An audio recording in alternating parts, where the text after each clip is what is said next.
May the words of my lips and the meditations of all our hearts always be pleasing in your sight. Lord God, you are our rock and our redeemer.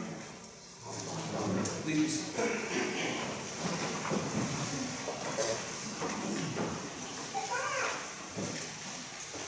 My dad grew up next door to his best friend, whose name was Jerry. And Jerry was a baseball pitcher. And he had a rocket of a right arm, even when he was 13 or 14 years old. And my dad and he used to go out, this is back in the day, so back in the sandlot, right? And they would play baseball. And my dad would always talk about how at the end of the baseball match, his left hand was just scorched red with blisters because Jerry would just be rifling in these, 95-mile-an-hour fastballs. And Jerry started to get some attention, and the Detroit Tigers Club came to him and asked if he would, and they wanted him to go into their farm club and to become a pitcher. And he kind of put it off and put it off and put it off, and they finally made an offer when he was about 17 or 18 to come, and he declined. And I always remember Jerry, because Jerry ended up living next door to us for a while when I was a kid. And I asked my dad one day, I said, what was it that stopped Jerry from possibly becoming a Major League Baseball pitcher? And my dad said, well, he confided in me one day and said that he was just scared. It was just fear. He kept thinking about his parents were a little bit older than they had him, so he worried about them. He worried about what life might be like as a pitcher, and that he'd have to leave his friends, and all these different things were in his mind. And he just made the decision not to engage, not to invest himself in that whatsoever. And that was Jerry's story. Today we hear this parable from Jesus in Matthew's Gospel, which on the surface, especially with that last line, that doesn't sound like good news. The whole weeping and gnashing of teeth thing, I think that kind of jumps out and gets us sometimes. But this parable, well known as the parable of the talents, could also be called the parable of the fearful slave. The third slave in the story, things didn't go well for him at the end.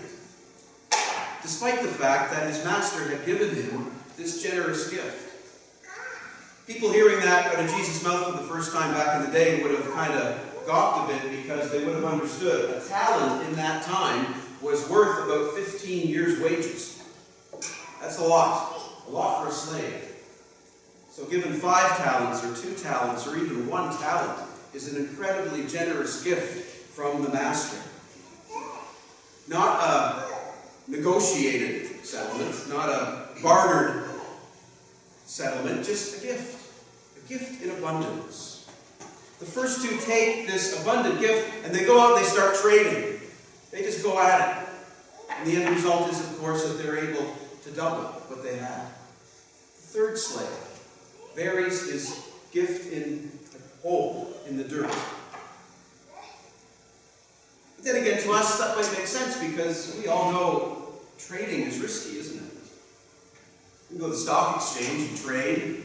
We're going to risk some. There's no 100% guarantees. We can trade our property. I remember as a kid we used to trade hockey cards.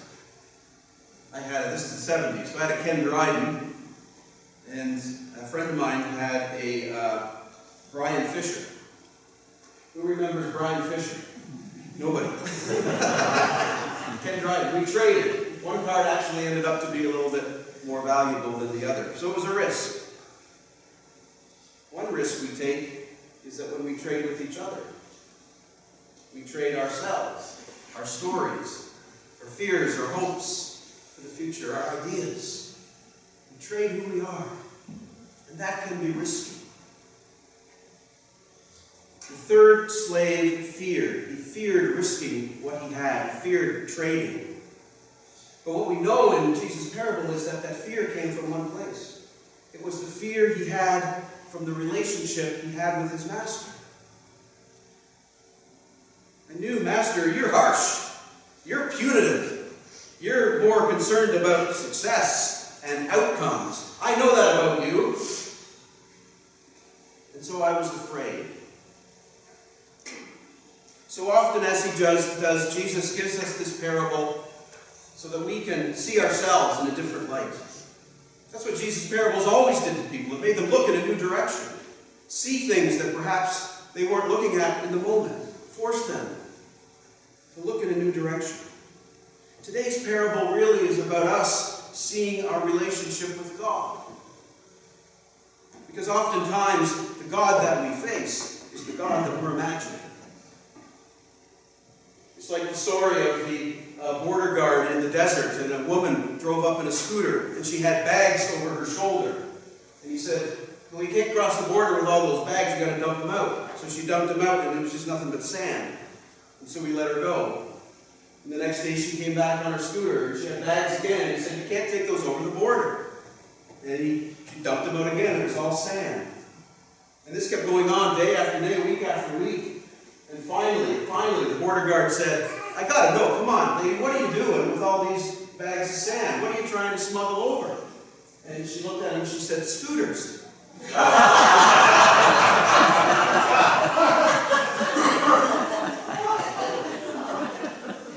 See, what we see and focus on is what it's going to be. It's what it is. If that's what we're staring at, I can almost guarantee you that's what it's going to be.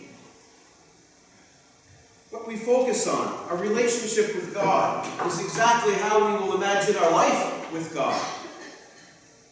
When the Bible writers use the phrase fear of the Lord, and it shows up in a lot of different places, what they mean is fear of God's pure being, so far beyond imagination that trying to look into it is like staring into the sun. We know we just can't handle it. God is so much more abundant and generous and loving and giving, more than we can possibly ask for or imagine. And that for us sometimes causes fear. We can talk about how wonderful things could be for us as individuals, as communities, as parishes. But when we imagine it's so big and so good, sometimes it can draw us back and say, no way, it can't be. As those in the parish have been hearing over the last little while, we've been working on a mission and ministry plan here at St. James, the purpose of which is to take a look at ourselves and ask questions, sometimes tough ones, about who we are and where we're going, what's important to us, what's important to God and God's building of God's kingdom.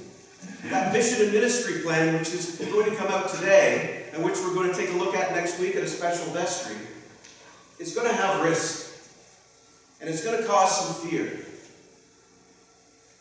But we are putting ourselves out there, not for us. We are putting ourselves out there for our Master. We are considering the generosity of God in this very place we call the Christian community of St. James. And we are discerning whether we should hold on to what God has given us and bury it into the sand, or risk, trade, our financial resources, our personal gifts, our energy, our love and respect for each other and those that we haven't even met yet, a desire to make a difference in people's lives. We will risk all of what we have been given in the hope that God will invite us into God's joy. And it's not an easy question. It challenges us. But then again, the gospel is hard. The gospel is not an easy thing. Jesus was not hung on a cross because he was a nice guy.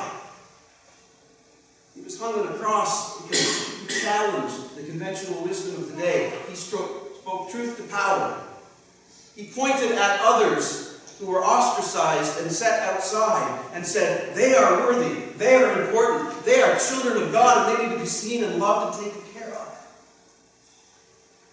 And it was such a risk that he ended up dying for it. The third slave realized how we see God will determine how we act with what we have been given.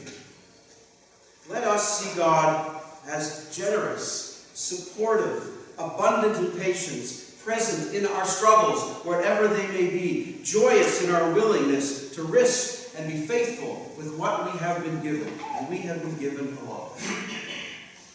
I shared a short story at our service at the nursing home this past week about a little boy who went to a piano concert with his mom, and he was sitting in the front row and he was just learning to play piano. He kind of learned how to play Twinkle Little Star with his index finger.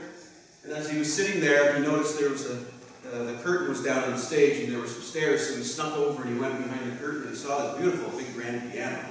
And he couldn't help himself, so he sat down and he got his index finger out and started, twinkle, twinkle, little star. And as he was playing, the piano maestro that was going to do the concert showed up and put his arms around him and started accentuating his little song. And he was playing Twinkle, Twinkle, and it was just resounding behind the curtain. And then the curtain goes up, and the little boy's sitting there looking out of the audience, and everyone's standing and cheering. This beautiful rendition of Twinkle, Twinkle, Little Star. It was the most exciting thing in his life. That's God for us. We may think we can only play Twinkle, Twinkle, but God's surrounding us, giving us more than we could ask or imagine.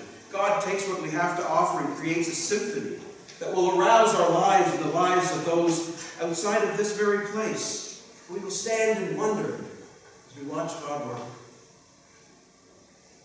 And remember, we do it all so that we may enter into the joy of God, the joy that our Father calls us into, the joy of abundance, life for all, for peace, to lift up the downtrodden, to comfort the widow, to feed the hungry. That's why we're here. Let's find that one thing. We can do it with our plans as we move forward. We can do it in conversations with each other. And we will move into that place as God promised, that we may not see today, but that God has promised for us.